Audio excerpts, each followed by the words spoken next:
आज है मेरे ट्रेडिंग चैलेंज का डे 32 और मैं बनाने वाला हूँ $50 से $5,000 और इस जर्नी में आप भी पार्टिसिपेट कर सकते हो मेरी टेलीग्राम चैनल को ज्वाइन करके। और मैं टेलीग्राम पे मैं सिर्फ और सिर्फ एजुकेशन पर्पज़ के लिए ट्रेड देता हूँ ताकि लोग सीख सके। यहाँ पे मेरे को JBP USD में यहाँ पर ट्रेड मिला है।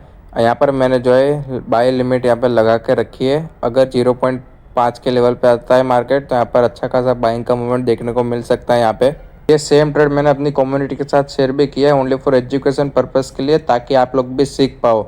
मैंने यहाँ पे जो है बाय लिमिट यहाँ पर ऑर्डर लगा के रख दिया 0.04 लॉट के साथ। और हर ट्रेड प्रॉपर रिस्क मैनेजमेंट के साथ ही होगा और डिसिप्लिन के साथ ही होगा ताकि कोई ट्रेड में गड़बड़ ना हो और हमारा कैपिटल भी सेफ रहे। और हर दिन मैं ट्रेड की एनालिसिस अपनी कम्युनिटी के साथ शेयर भी करता हूँ। अगर जिस दिन ट्रेड नहीं करता तो मैं कम्युनिटी पे बोल देता हूँ कि आज मैंने कोई भी ट्रेड नहीं किया है। आपके पास कैपिटल की कमी है या फिर कैपिटल बहुत कम है, अगर आप में रिस्क मैनेजमेंट और डिसिप्लिन है तो आप कम कैपिटल को भी ग्रो कर लोगे, बस आप डिसिप्लिन मत तोड़ना। यहाँ पर इस ट्रेड ने बिना लिमिट प्राइस को टच किया, टारगेट की तरफ मूव दे दिया है। अब हमारा यहाँ पर कोई भी ट्रेड नहीं बनता। अगर ट्रेड बनता भी है तो यहाँ पर जो है एसएल होने के चांसेस ज़्यादा हो जाएंगे क्योंकि ऑलरेडी ये ट्रेड मूवमेंट दे चुका है।